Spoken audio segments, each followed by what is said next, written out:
ما در پیش دکان اینجا نشسته بودیم، ناگهان یک انفجار رخ داده.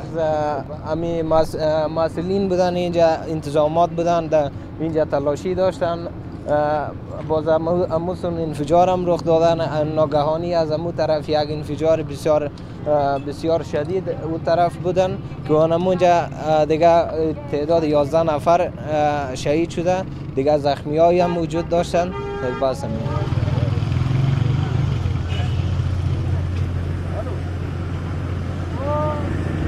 از داخل اتاق سعی کردم که چند تعداد زخمی هم اینجا درگاه دلنجر بال میکنم. من 2-3 نفر که دیدم دیگه، از زیادش دیگه من ندیدم.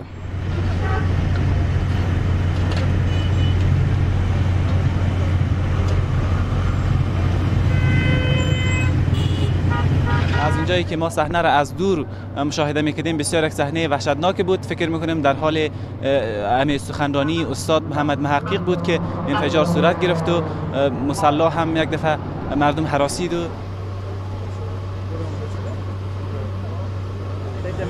چیز بود، پراشی بود.